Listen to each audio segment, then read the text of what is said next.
September at the Glory Daze Motorcycle Show in Pittsburgh, I saw one bike that immediately got my attention, and it was Brandon's XV Cafe Racer build, and I was able to pull him aside after the show to get a walkthrough of the whole build process. So I hope you enjoyed this video, and be sure to subscribe to the CROIG channel as I'll be coming out with a lot more content soon.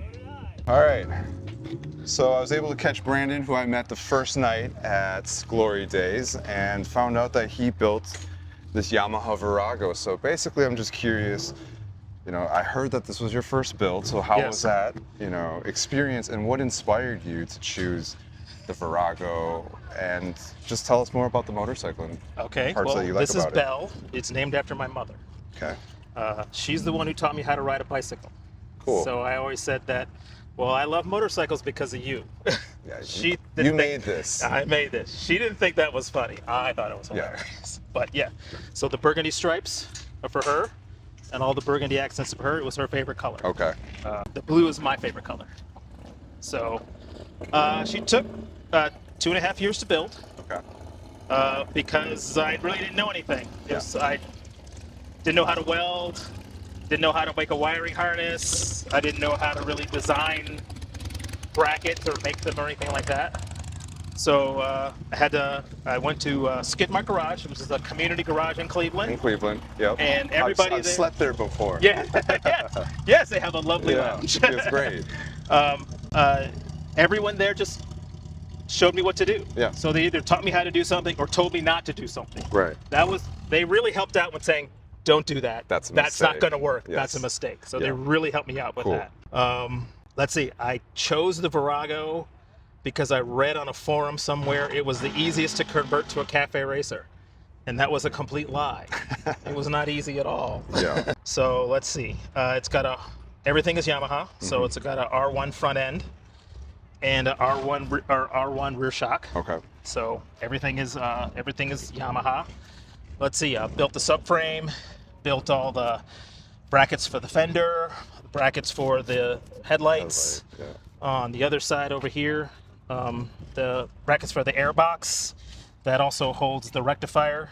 It made the wiring a little bit easier. So it was definitely a lot of trial and error.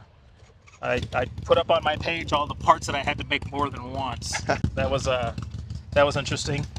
Everyone seems to like the exhaust. Yeah, the exhaust is really cool. Everyone likes the exhaust. I will admit that I was working with a professional welder. Yeah. So anything structural, the professional welder did. I figured if it could break and it could kill me, I'll give it to a professional. Yes. Anything cosmetic, I would do myself. Yes.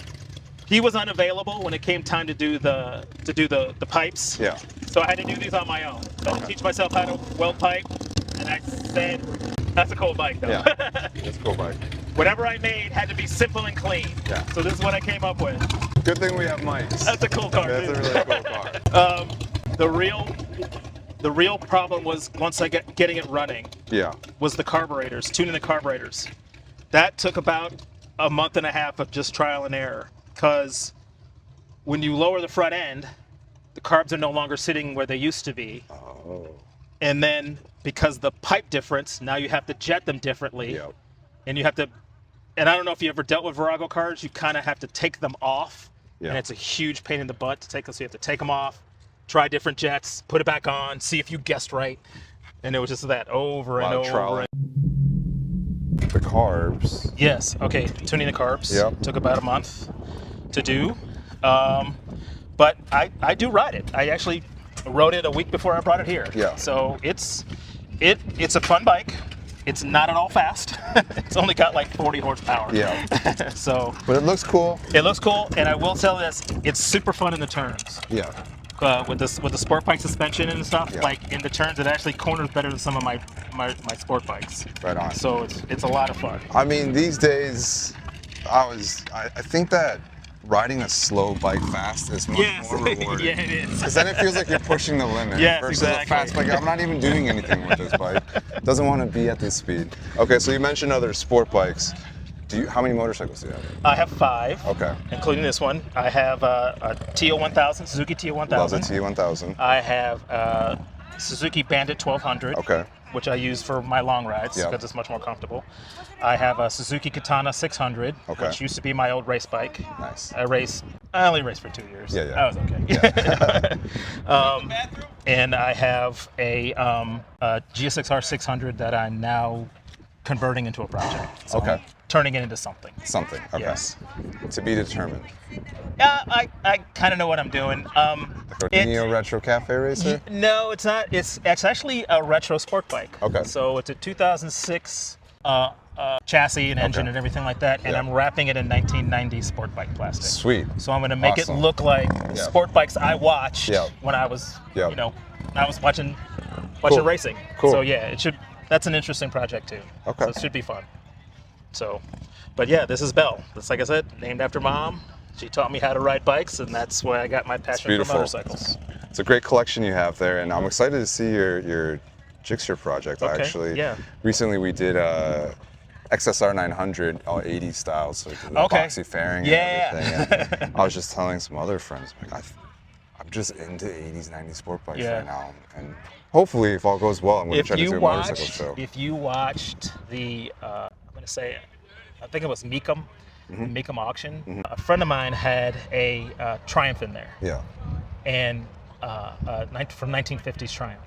And the 80s and 90s sport bikes were going for like ridiculous money. I know.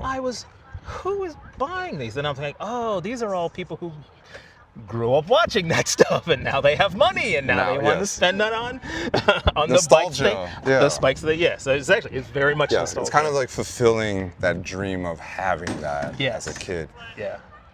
Some may call it midlife crisis, maybe. Maybe not. You can put whatever you label on it, as long as you spend the money. I have literally bought all the toys I've wanted. Well, almost. A lot of them, though. I've scratched the itch. I'm like, all right, calm down now, David. But anyway, cool. I'm glad I was able to catch you. It was a pleasure to meet you.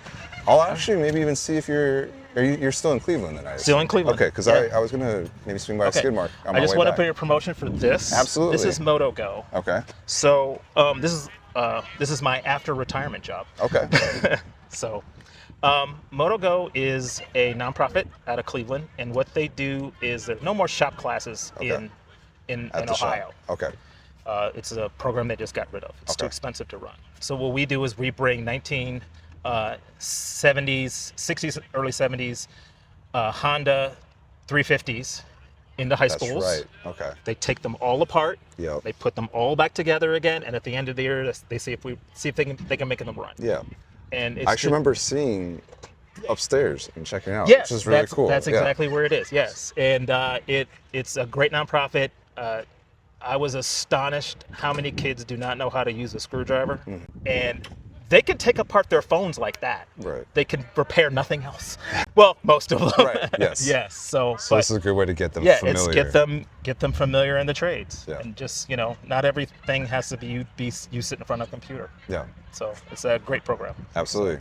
Definitely check it out. Yep. Skidmark Garage too in Cleveland. Yeah, Skidmark. Thank you so much. Thank you. I'll probably see you soon. Yeah, I will. Definitely. Cool.